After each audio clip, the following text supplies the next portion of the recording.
Assalamualaikum warahmatullahi wabarakatuh. Kami dari kelompok 5 akan menjelaskan tentang penjualan angsuran. Kelompok kami yang beranggotakan Claresia Bilhan, Mega Ayu, Susianti Sari, dan Yoga Alfa. Selanjutnya akan dijelaskan oleh Yoga. Baik, di bab kali ini tentang penjualan angsuran ada beberapa pokok pembahasan. Yang pertama, bentuk perjanjian penjualan angsuran. Yang kedua, pengakuan laba kotor dalam perjanjian penjualan angsuran. Yang ketiga, penjualan angsuran untuk barang-barang tak bergerak. Yang keempat, penjualan angsuran untuk barang-barang bergerak. Yang kelima, penyajian laporan keuangan pada metode angsuran. Baik, selanjutnya ada pengertian penjualan angsuran. Penjualan angsuran itu merupakan penjualan yang dilakukan dengan perjanjian di mana pembayaran dilaksanakan secara bertahap. Yang pertama, pada saat barang-barang diserahkan kepada pembeli, penjual menerima pembayaran pertama sebagian dari harga penjualan. Oke, maksudnya di sini penjual ini menerima pembayaran pertama, yaitu biasanya disebut dengan uang muka atau cicilan di bulan pertama atau awal pembelian suatu barang. Nah, untuk sisanya nanti akan dibayar dalam beberapa kali angsuran yang di waktu yang akan datang. Selanjutnya, ini merupakan bentuk perjanjian penjualan angsuran. Yang pertama ini perjanjian penjualan bersyarat. Maksudnya ini merupakan bentuk-bentuk yang telah dibuat dan telah disepakati oleh kedua belah pihak, yaitu pihak dari si penjual dan pihak dari si pembeli. Yang kedua, pada saat perjanjian ditandatangani dan pembayaran pertama telah dilakukan. Maksudnya ini kita kembali ke perjanjian yang bersyarat ini yang telah dilakukan, yang dibuat dan disepakati oleh kedua belah pihak. Nah, setelah itu kedua belah pihak ini melakukan tanda tangan perjanjian tersebut. Dan setelah itu si pembeli ini melakukan pembayaran pertama atau disebut dengan pembayaran baik. Yang ketiga, hak milik atas barang-barang untuk sementara diserahkan kepada suatu badan sampai pembayaran harga penjualan dilunasi. Maksudnya ini jika si pembeli tidak dapat membayar angsuran dalam jangka waktu yang telah ditetapkan oleh si penjual, maka barang tersebut akan ditarik kembali sampai si pembeli ini melakukan pelunasan angsuran. Yang keempat, yaitu beli sewa, di mana barang-barang yang telah diserahkan kepada pembeli, pembayaran angsuran dianggap sewa sampai harga dalam kontrak yang telah dibayar lunas. Baru sesudah itu hak milik berpindah kepada pembeli. Selanjutnya, pengakuan laba kotor dalam penjualan angsuran. Itu ada dua. Yang pertama, laba kotor diakui untuk periode di mana penjualan dilakukan. Yang kedua, laba kotor dapat dihubungkan dengan periode di mana realisasi pembayaran telah terjadi sesuai dengan perjanjian. Untuk penjelasannya ada di slide berikutnya. Nah, ini merupakan penjelasan pada poin pertama tadi. Laba kotor yang diakui untuk periode terjadinya transaksi penjualan. Pada dengan cara ini, transaksi penjualan angsuran diperlakukan seperti halnya transaksi penjualan kredit.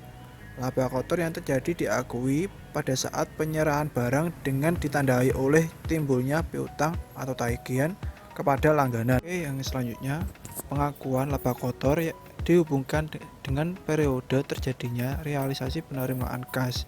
Nah, di sini ada prosedur yang menghubungkan tingkat keuntungan dengan realisasi penerimaan angsuran pada perjanjian penjualan angsuran adalah sebagai berikut. Yang pertama, penerimaan pembayaran pertama dicatat sebagai pengembalian harga pokok dari barang-barang yang dijual atau servis yang diserahkan. Sesudah seluruh harga pokok kembali, maka penerimaan selanjutnya baru dicatat sebagai keuntungan. Yang kedua, penerimaan pembayaran pertama dicatat sebagai realisasi keuntungan yang diperoleh sesuai dengan kontrak penjualan. Sesudah seluruh keuntungan yang ada terpenuhi, maka penerimaan selanjutnya dicatat sebagai pengumpulan kembali atau pengembalian harga pokok. Yang ketiga, setiap penerimaan pembayaran yang sesuai dengan perjanjian dicatat baik sebagai pengembalian harga pokok maupun sebagai realisasi keuntungan di dalam perbandingan yang sesuai dengan posisi harga pokok dan keuntungan yang terjadi pada saat perjanjian penjualan angsuran ditandatangani. Di sini ada contoh soal pertama. PT Sentana, suatu perusahaan yang bergerak dalam bidang jual beli harta tidak bergerak, menjual sebuah rumah kepada Tuan Hartono dengan harga Rp2.500.000. Harga pokok rumah itu menurut pembukuan PT Sentana sebesar Rp1.500.000. Berapa keuntungan yang diatur di dalam kontrak penjualan, khususnya yang berhubungan dengan syarat pembayaran adalah sebagai berikut. Pembayaran pertama atau down payment sebesar Rp500.000 untuk menjamin keamanan pemilikan rumah tersebut. PT Sentana dan Tuan Hartono setuju untuk menghipotekkan rumah tersebut dari Tuan Hartono kepada PT Sentana sebesar Rp2 juta. Akte hipotek ditandatangani pada tanggal 1 September 1980. Dibayar dalam jangka waktu 5 tahun dengan pembayaran tiap setengah tahun dikali Rp200.000. Bunga hipotek sebesar 12% setahun untuk sisa pinjaman hipotek yang belum dibayar. Komisi dan biaya-biaya lainnya guna menyelesaikan akte hipotek sejumlah Rp50 juta telah dibayar tunai oleh PT Sentana. Angsuran pokok dan bunga hipotek untuk pertama kali baru akan dilakukan pada tahun 1980. Di sini ada dua jurnal, yaitu laba diakui pada periode penjualan dan laba diakui secara proporsional dengan jumlah penerimaan angsuran. Pada tanggal 1 September 1980, poin pertama, dijual sebuah rumah dengan harga Rp2.500.000. Harga pokok rumah sebesar Rp1.500.000. Untuk laba diakui pada periode penjualan, piutang Tuan Hartono sebesar Rp2.500.000. Ada rumah sebesar Rp1.500.000 dan laba penjualan rumah Rp1 juta.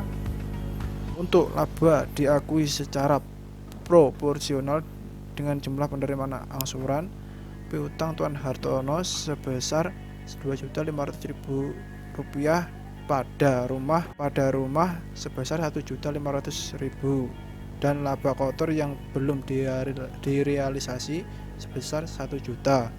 Untuk poin kedua, penerimaan pembayaran pertama atau down payment sebesar Rp500.000 dan hipotek untuk saldo yang belum dibayar sebesar Rp2 juta. Untuk jurnal laba diakui pada periode penjualan kas sebesar Rp500.000, hipotek Rp2 juta pada piutang Tuan Hartono sebesar Rp2.500.000. Untuk jurnal laba diakui secara proporsional dengan jumlah penerimaan angsuran, kas sebesar Rp500.000, hipotek Rp2 juta pada piutang Tuan Hartono sebesar Rp2.500.000. Untuk poin ketiga, pembayaran biaya-biaya komisi dan pengurusan akta hipotek dan lain-lain sebesar Rp50.000. Diakui pada periode penjualan, ongkos penjualan sebesar Rp50 juta pada kas sebesar Rp50 juta.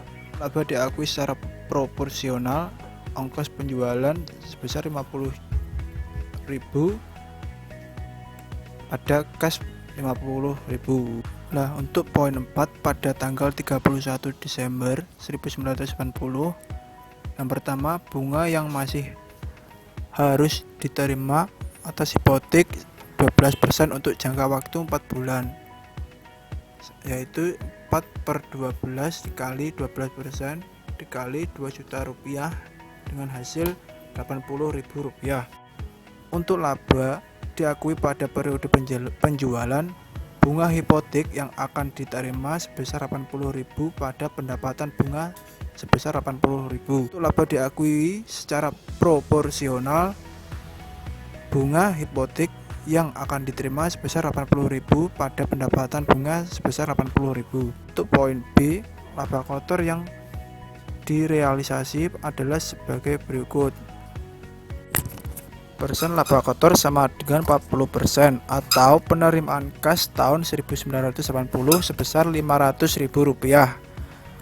Jadi laba kotor yang direalisasi 40% kali 500.000 sebesar Rp200.000.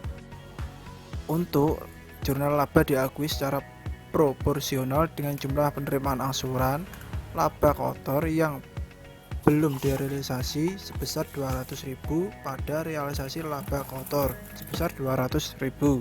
Untuk poin kelima, menutup rekening-rekening nominal ke rugi laba. Jurnal laba diakui pada periode penjualan laba penjualan rumah 1 juta, pendapatan bunga 80.000 pada ongkos penjualan 50.000,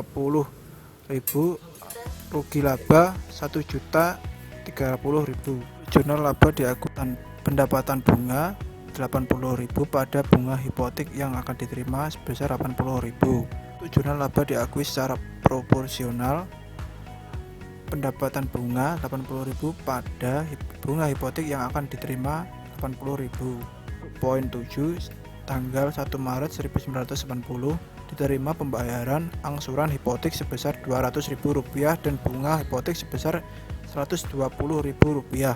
Untuk jurnal laba diakui pada periode penjualan kas sebesar Rp320.000 pada hipotek hipotek Rp200.000 dan pendapatan bunga Rp120.000. Untuk jurnal laba diakui secara proporsional kas sebesar Rp320.000 pada hipotek Rp200.000, pendapatan bunga Rp120.000.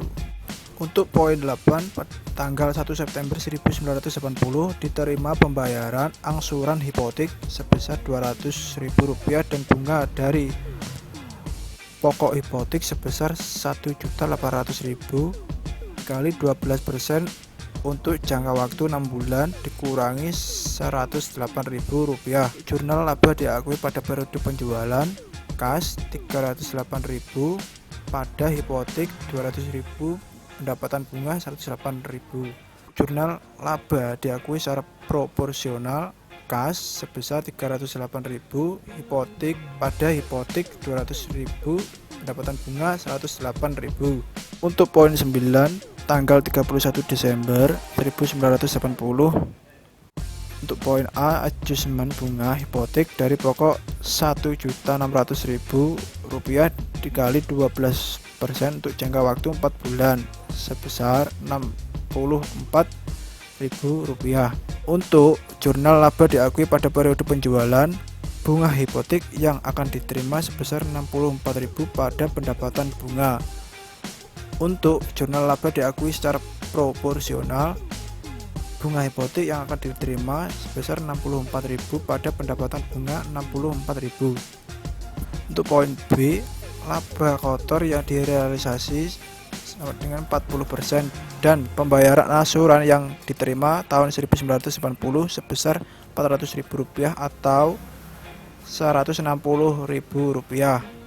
Untuk jurnal laba diakui secara proporsional laba kotor yang belum direalisir sebesar Rp160.000 pada realisasi laba kotor Rp160.000.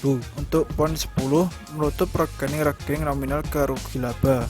Jurnal laba diakui pada periode penjualan pendapatan bunga Rp212.000 pada rugi laba Rp212.000.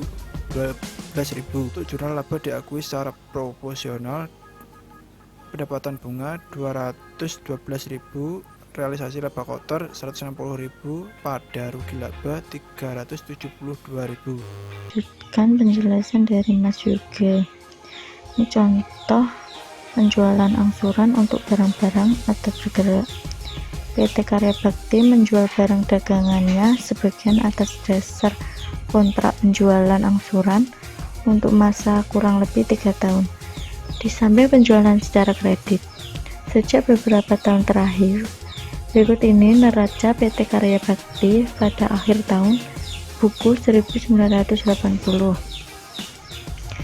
Ini neraca PT Karya Bakti Semarang per 31 Desember 1980.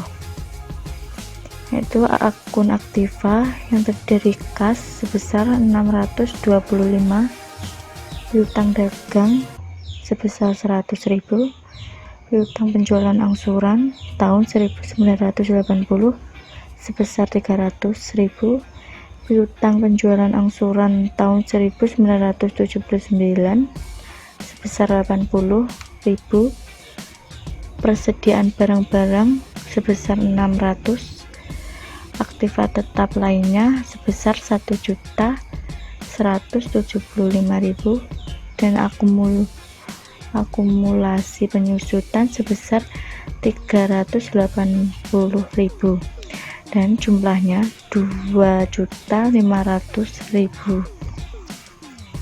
Sedangkan pasiva itu terdiri hutang dagang sebesar 650.000, wesel bayar sebesar 100.000, laba kotor yang belum direalisasi tahun 1980 sebesar 90.000,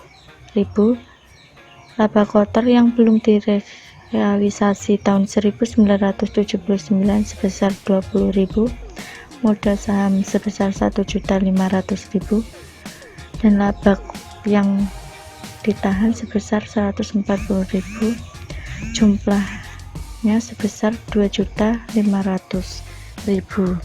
Dan terhadap barang dagangan yang dijual atas dasar kontrak penjualan angsuran, perusahaan memperhitungkan tingkat laba kotor masing-masing 30% untuk tahun 1980 dan 25% untuk tahun 1979 dari harga jual yang bersangkutan.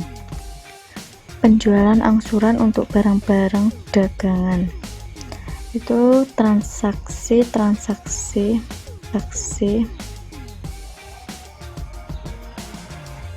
yang pertama Januari sampai 31 Desember 1981 itu terdiri penjualan tunai, kredit, angsuran yang jumlahnya sebesar 2.450.000, dan jurnalnya kas, piutang dagang, penjualan.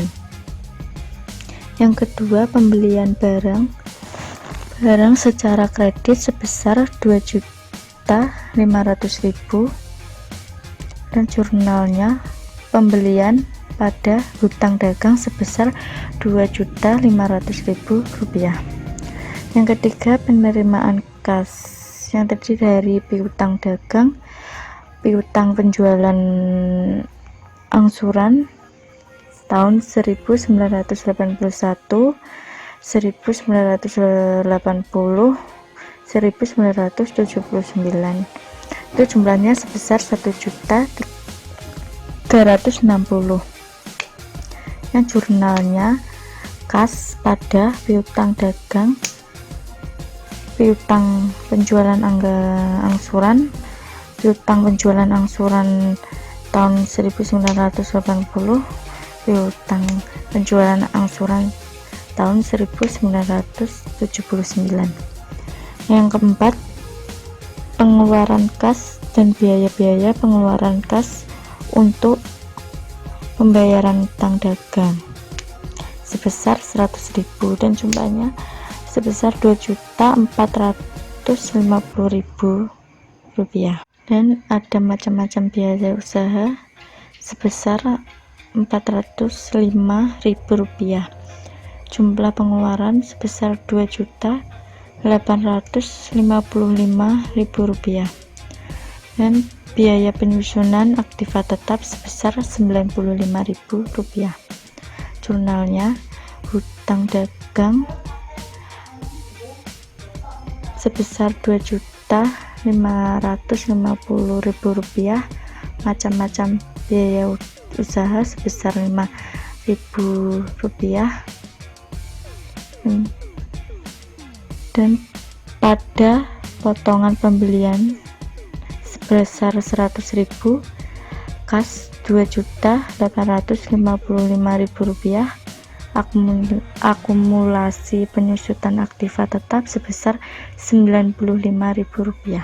Yang kelima, mencatat harga pokok barang-barang yang dijual secara angsuran sebesar Rp390.000.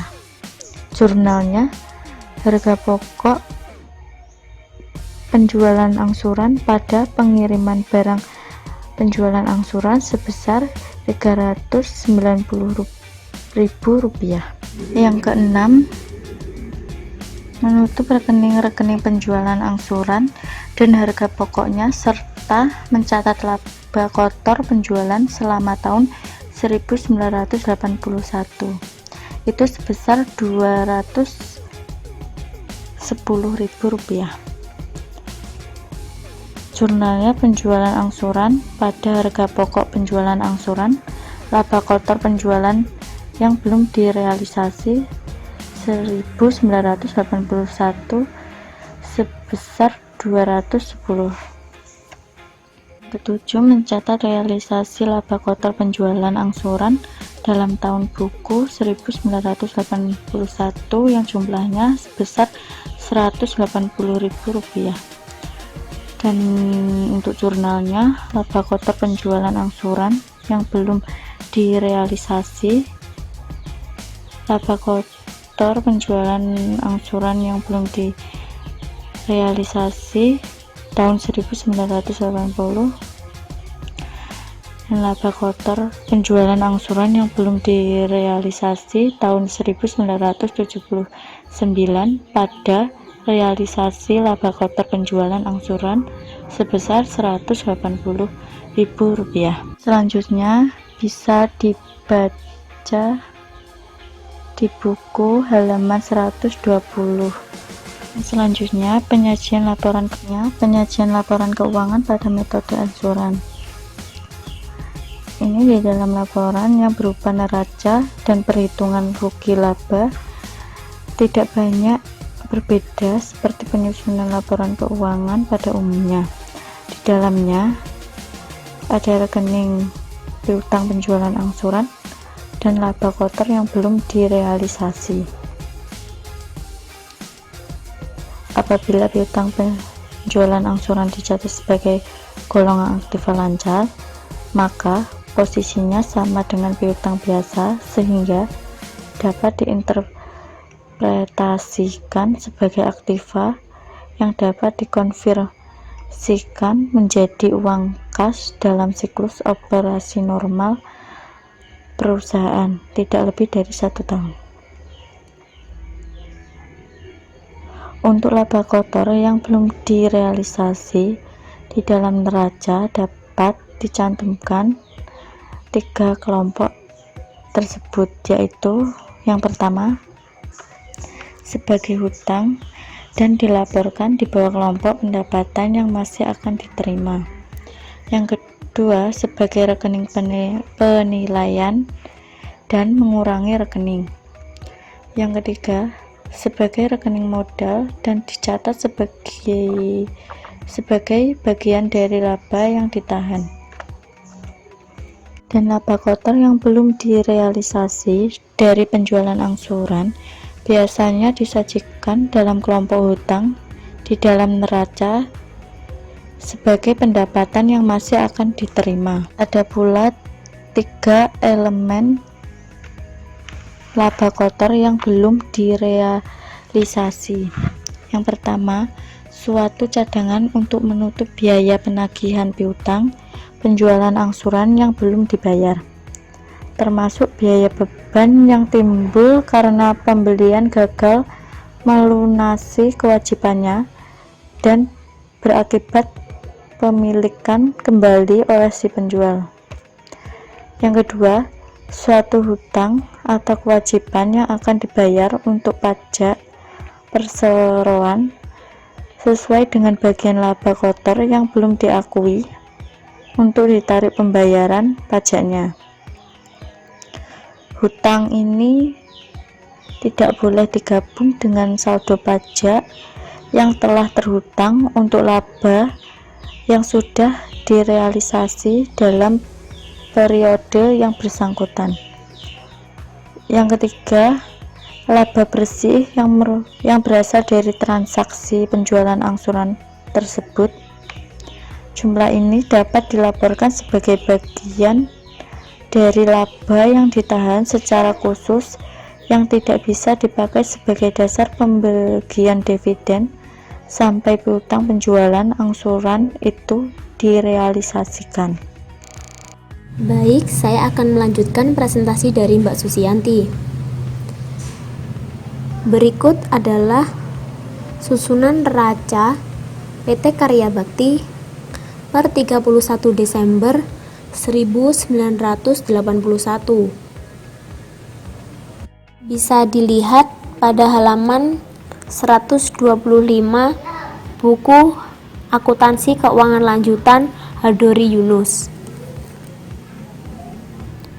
Untuk aktivanya ada kas piutang dagang sebesar 130.000, piutang penjualan angsuran 150.000, tahun 1981 300.000, tahun 1980 100.000, tahun 1979 20.000, totalnya 420.000. Persediaan barang dagangan 1.210.000. Aktiva tetap lainnya sebesar 1.175.000. Akumulasi penyusutannya 475.000. Totalnya 700.000. Jumlah aktivanya 2.610.000. Selanjutnya untuk yang pasifa, hutang dagang sebesar 600.000, wesel bayar sebesar 100.000, taksiran hutang PPS 26.000, laba kotor yang belum direalisasi di penjualan angsuran tahun 1981 105.000, tahun 1980 30.000, tahun 1979 5.000, totalnya 140.000. Modal saham 1.500.000. Laba yang ditahan sebesar 244.000. Jumlah pasifanya 2.610.000. Selanjutnya masalah pertukaran atau trade-in di dalam penjualan angsuran. Yang dimaksud pertukaran di sini adalah penjual menyerahkan barang-barang baru dengan perjanjian angsuran, sedangkan pembayaran pertama atau down payment dari pembeli berupa penyerahan barang-barang bekas. Nantinya barang bekas tersebut dinilai atas dasar perjanjian yang telah diadakan antara pihak penjual dan pembeli tadi. Bagi si penjual, meskipun sudah terikat dengan perjanjian angsuran, untuk lebih aman dan hati-hati, maka barang yang diterima dari pertukaran tadi harus dinilai kembali dengan memperhatikan adanya revisi atau perbaikan-perbaikan serta suatu tingkat laba yang diharapkan dari penjualan kembali barang bekas tersebut. Dalam hal ini, barang-barang yang diterima harus dicatat sebesar harga penilaian yang dianggap sebagai cost. Sedangkan jumlah harga barang yang diterima menurut tawar-menawar dalam perjanjian bukan merupakan cost tetapi merupakan harga pertukarannya. Perbedaan antara estimate cost dan harga pertukaran dicatat dalam rekening cadangan perbedaan harga pertukaran. Untuk contoh soal bisa dilihat pada halaman 128, contoh 3. Jurnal yang diperlukan untuk mencatat transaksi pertukaran oleh pedagang mobil, perhitungannya sebagai berikut. Harga pertukaran mobil bekas sebesar 400.000. Harga penilaian terhadap mobil bekas, harga jual sesudah diperbaiki sebesar 375.000. Dikurangi ongkos perbaikan sebesar 50.000 dan laba normal yang diharapkan dalam penjualan kembali mobil bekas 93.750. Itu didapat dari 25% dikali 375.000. Total ongkos perbaikannya sebesar 143.750. Harga jual sudah diperbaiki 375.000 dikurangi ongkos perbaikan sebesar 143.750.000, totalnya 231.250. Perbedaan harga pertukaran sebesar 168.750. Jurnalnya yang pertama, persediaan barang dagangan mobil bekas sebesar 231.250 pada cadangan perbedaan harga penukaran sebesar 168.750. Jurnal yang kedua, harga pokok penjualan angsuran pada persediaan barang dagangan mobil baru sebesar 1 juta. Selanjutnya, masalah pembatalan kontrak dan pemilikan kembali. Apabila si pembeli gagal untuk memenuhi kewajibannya, seperti yang dicantum dalam surat perjanjian penjualan angsuran, maka barang yang bersangkutan akan ditarik dan dimiliki oleh si penjual. Yang harus dilakukan dalam buku-buku si penjual dalam pencatatan menyangkut yang pertama, pencatatan pemilikan kembali barang dagangan. Yang kedua, menghapus saldo piutang penjualan angsuran atas barang tersebut. Yang ketiga, menghapus saldo laba kotor yang belum direalisasi atas penjualan angsuran yang bersangkutan. Dan yang terakhir, pencatatan keuntungan atau kerugian karena pemilikan kembali barang-barang tersebut. Untuk contoh soal bisa dilihat pada halaman 130.000 atau langsung di PPT. Contoh 4. Pencatatan yang dilakukan dalam buku-buku PT Karya Bakti sebagai berikut. Yang jurnal pertama itu persediaan barang dagangan kepemilikan kembali sebesar 9.000, laba kotor yang belum direalisasi tahun 1980 sebesar 3.500, laba karena kepemilikan kembali 2.500, piutang penjualan angsuran tahun 1981 10.000. Cara mencari laba pemilikan kembali. Perhitungannya, yang pertama, jumlah kas yang telah diterima sebesar 10.000, rugi penurunan harga, tahu harga pokok barang dagangan 65% dikali 20.000 sebesar 13.000. Nilai pada saat kepemilikan kembali sebesar 9.000. Jadi selisihnya 13.000 dikurangi 9.000, 4.000. Laba atas barang dagang yang ditarik kembali 6.000. Laba yang telah diakui sebelumnya 35% dikali 10.000 sebesar 3.500.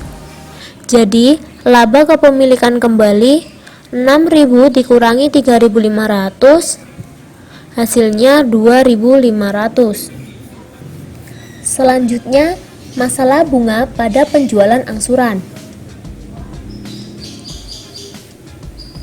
Di dalam perjanjian penjualan angsuran, biasanya si penjual memperhitungkan laba, juga memperhitungkan beban bunga terhadap jumlah harga yang belum dibiayai oleh pembeli. Beban bunga biasanya dibayar bersama-sama dengan pembayaran angsuran atas harga menurut kontrak. Kebijaksanaan pembayaran bunga secara periodik pada umumnya dilakukan dalam bentuk seperti yang pertama, bunga diperhitungkan dari sisa harga kontrak selama jangka waktu angsuran, bisa disebut dengan long end interest. Yang kedua, bunga diperhitungkan dari setiap angsuran yang harus dibayar. Biasanya itu dihitung sejak tanggal perjanjian ditandatangani sampai tanggal jatuh tempo pada angsuran, atau biasanya disebut dengan short end interest. Yang ketiga, pembayaran angsuran periodik dilakukan dalam jumlah yang sama, di mana angsuran pokok dan bunga yang diperhitungkan dari saldo harga kontrak selama jangka waktu perjanjian. Biasanya dikenal dengan metode annuited. Yang terakhir, bunga secara periodik diperhitungkan berdasar dari sisa harga kontrak. Biar lebih jelas, nanti ada contoh macam pembayaran bunga dan angsuran atas harga kontrak. Untuk contoh 5 bisa dilihat pada halaman 131 sama 132 atau bisa langsung lihat di PowerPoint.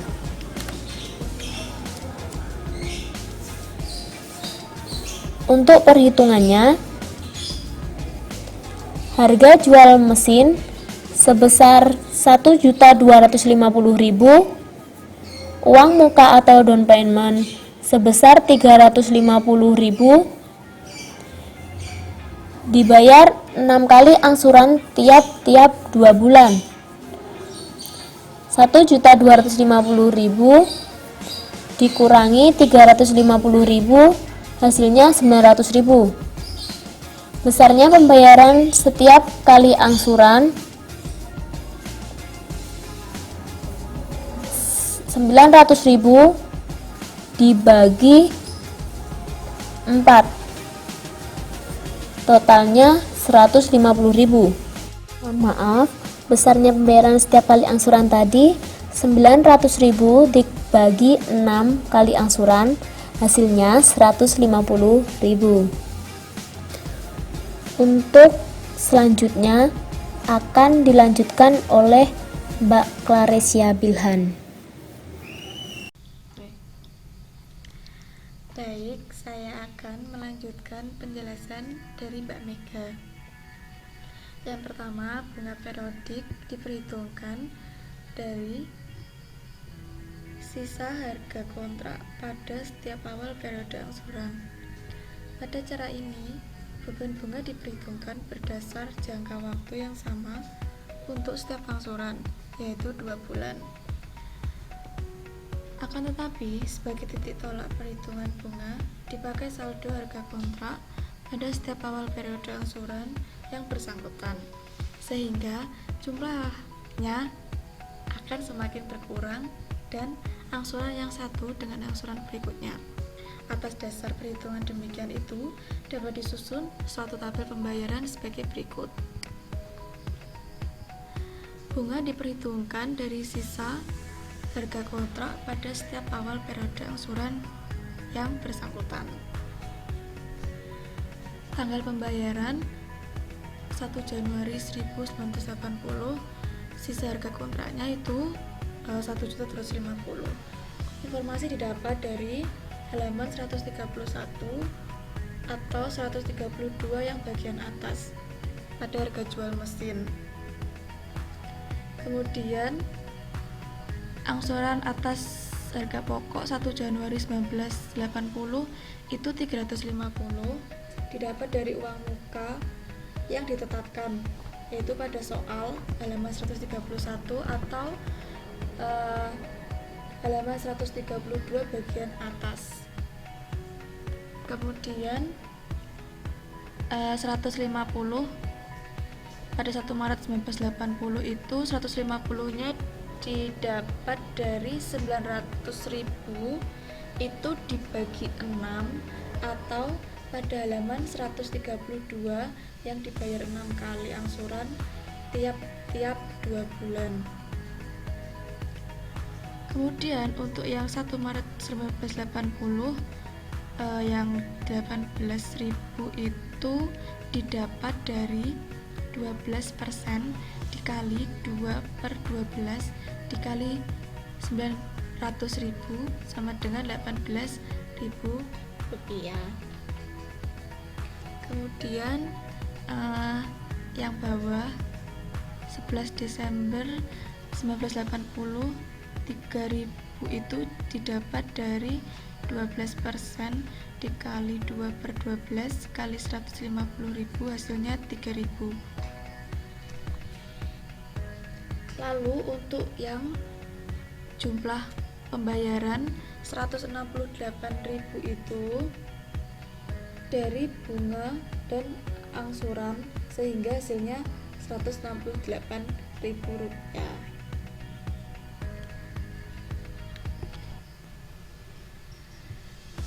Lalu atas dasar perhitungan dalam daftar tersebut, maka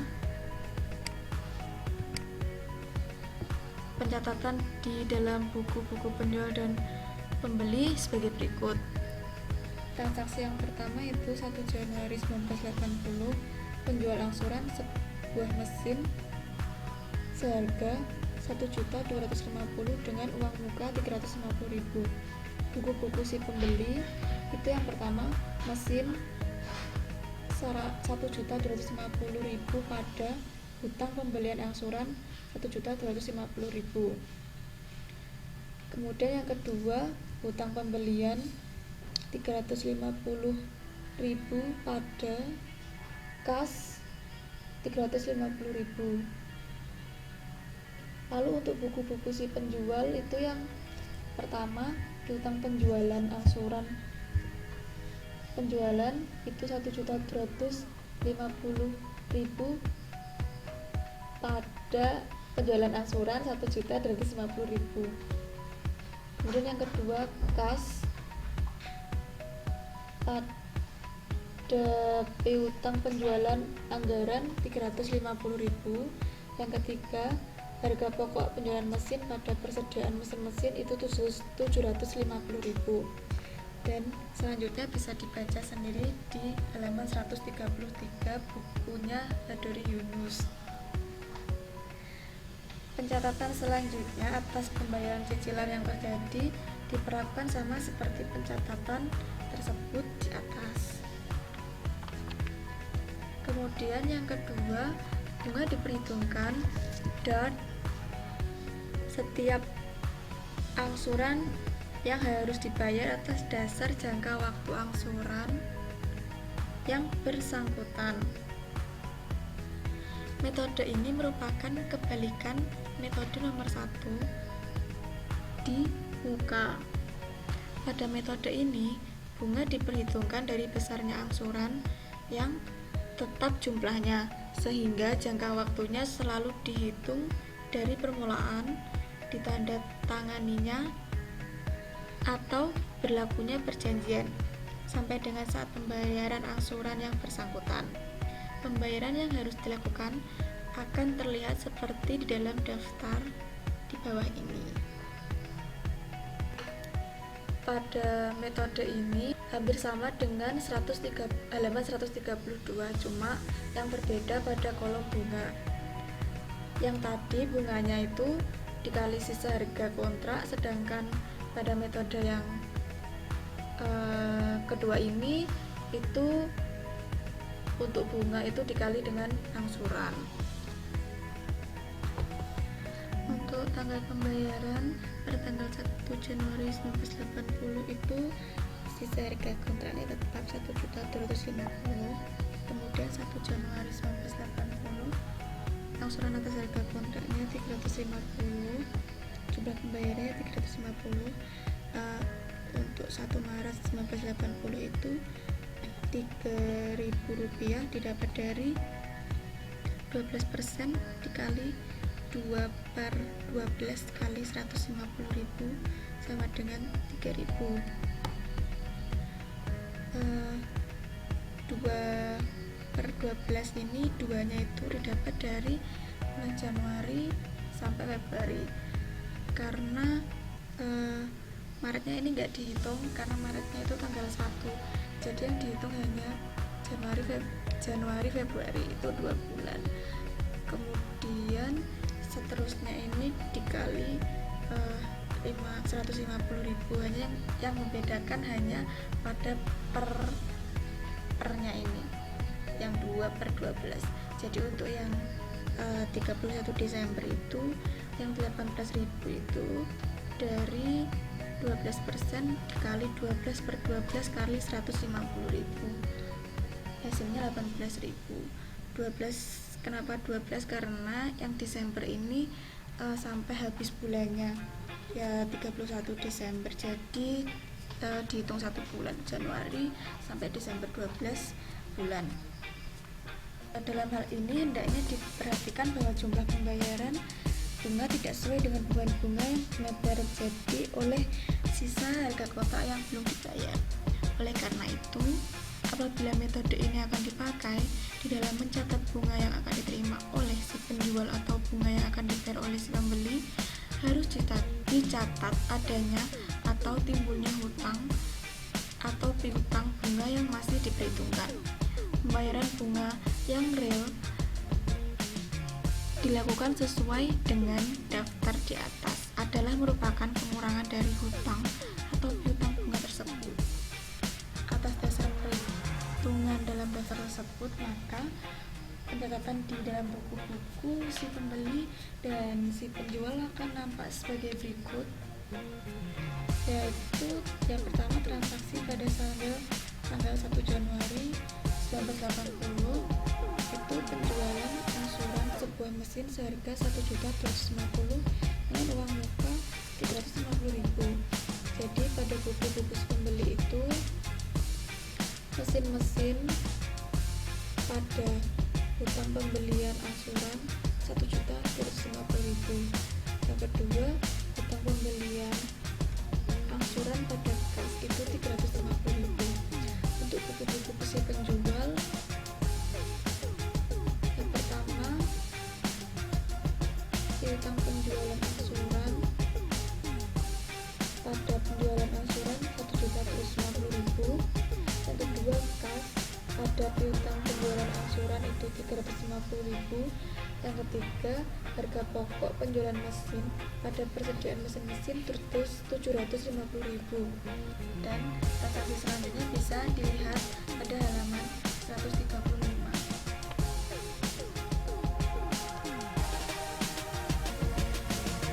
Pencatatan transaksi selanjutnya pada prinsipnya sama dengan cara tersebut di atas. Meskipun dalam pencatatan tersebut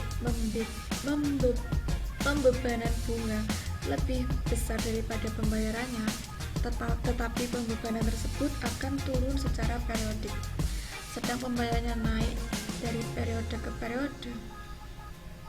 Pada akhirnya nanti jumlah pembayaran bunga akan sama dengan jumlah pembebanan yang telah dicatat. Perubahan daripada saldo bunga yang masih diperhitungkan itu dapat diikhtisarkan sebagai berikut atau dipandang dari sudut si pembeli. Untuk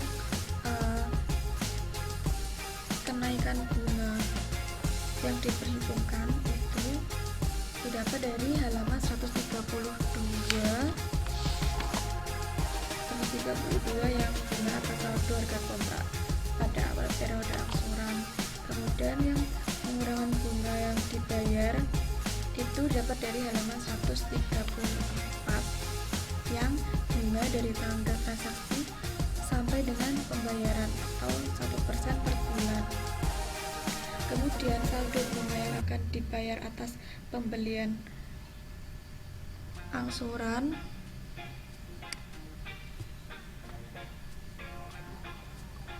ini adalah selisih dari kenaikan bunga dan pengurangan bunga. Jadi 18.000 pengurangan bunga 3.000 itu selisihnya 15.000 gitu. Kemudian yang ketiga, pembayaran angsuran periodik dilakukan dalam jumlah yang sama, di mana di dalamnya sudah diperhitungkan angsuran pokok dan bunga. Metode ini lebih dikenal dengan nama metode anuitet. Di sini, jumlah pembayaran angsuran dari periode ke periode jumlahnya tetap sama. Dalam jumlah tersebut sudah diperhitungkan A. Pembayaran bunga atas sisa harga kontrak, dan B. Angsuran atas harga kontrak itu sendiri. Cara menghitung anuitat ini mempergunakan bantuan rumus matematik dengan terlebih dahulu mencari anuitatnya. Adapun rumus faktor anuitat tersebut sebagai berikut.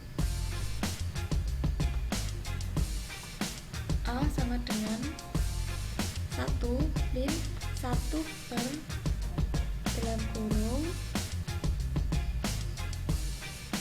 I 1 plus I pangkat M per I. Untuk keterangannya, A itu anuitat, kemudian I itu tingkat bunga, N nya itu jangka waktu berlangsungnya kontrak penjualan angsuran, kemudian yang 1 min 1 per 1 plus I pangkat N itu nilai tunai. Apabila sudah diketahui faktor anuitatnya, maka jumlah pembayaran cicilannya dihitung sebagai berikut.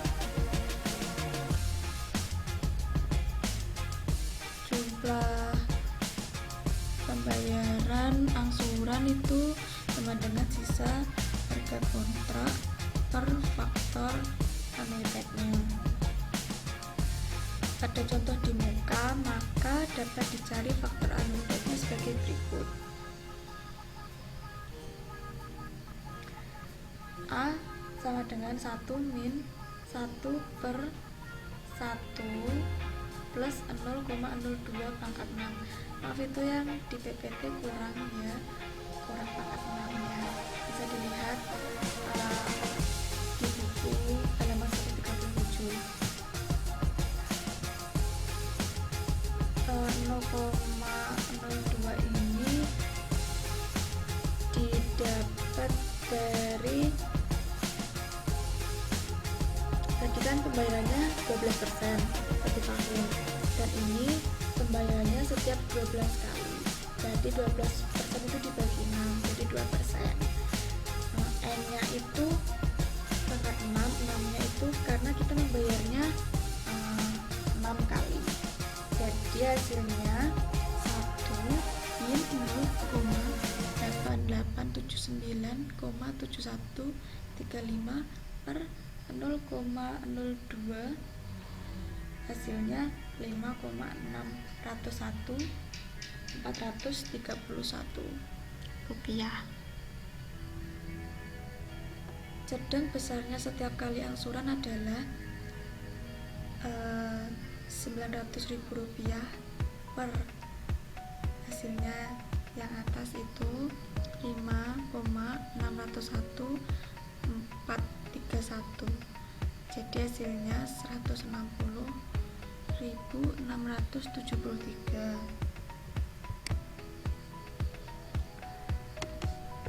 Berdasarkan hasil perhitungan tersebut, maka dapatlah disusun daftar pembayaran angsuran dan alokasi setiap pembayaran di antara beban bunga dan angsuran harga kontrak sebagai berikut. Pembayaran angsuran periodik yang sama besarnya termasuk bunga yang diperhitungkan.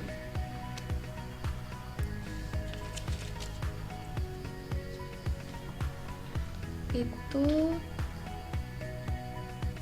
tanggal pembayaran 1 Januari 1980 itu sisa harga kontraknya 1.250.000 rupiah. Untuk menghitung pembayaran angsuran itu tinggal memasukkan hasil yang telah dihitung pada halaman 138 yang atas, yang hasilnya 160.673 ini. Kemudian bagian pembayaran beban bunga yang diperhitungkan itu dari 12 yang 1 Maret 1980 ini 18.000, hasilnya dari 12% dikali 2 per 12 kali 900.000 rupiah, jadi hasilnya 18.000. Sampai ke bawah itu caranya sama. Kemudian yang 1 Mei ini 12 kali 2 per 12 kali 5 757.327, hasilnya 15.146. Kemudian bagian pembayaran yang dipakai untuk melunasi harga kontrak itu dapat dari pembayaran angsuran bagian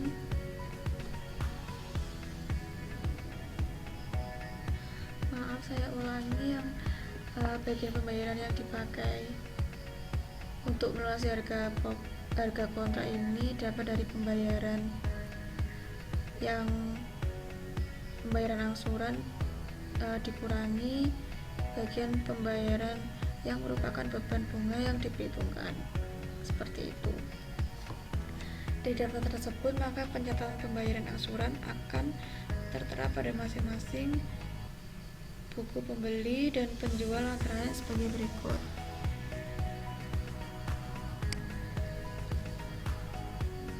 Untuk transaksi ini 1 Maret 1980 itu pembayaran angsuran pertama sebesar Rp160.673, pembayaran bunga Rp18.000 dan pelunasan harga kontrak sebesar Rp142.673. Buku-buku si pembelinya biaya bunga dan hutang pembelian angsuran Rp18.000 dan Rp142.673 pada kas Rp160.673. Kemudian buku-buku si penjual itu ada kas Rp160.000 pada pendapatan bunga piutang penjualan, pendapatan bunganya Rp18.000. Kemudian piutang penjualan angsurannya itu Rp142.673.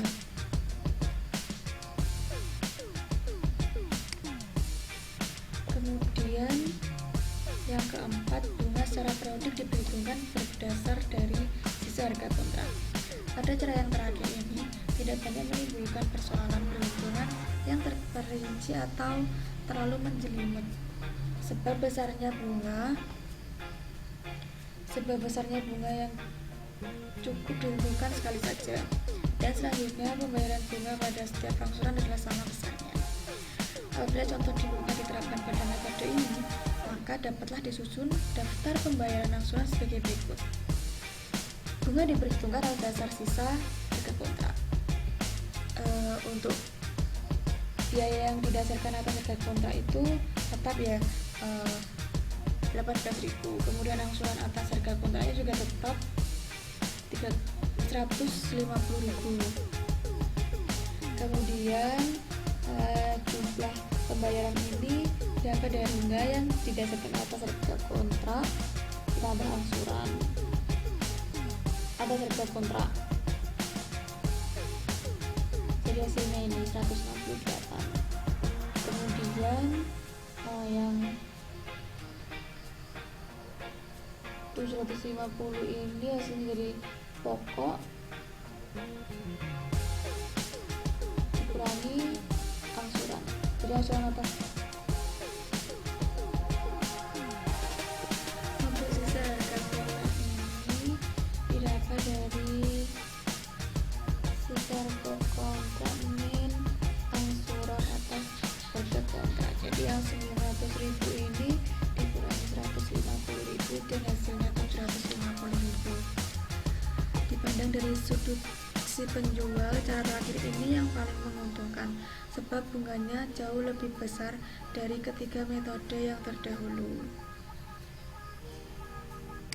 Lalu untuk prosedur pembukuan dalam hal ini berlaku sama dengan prosedur pembukuan menurut metode-metode yang terdahulu.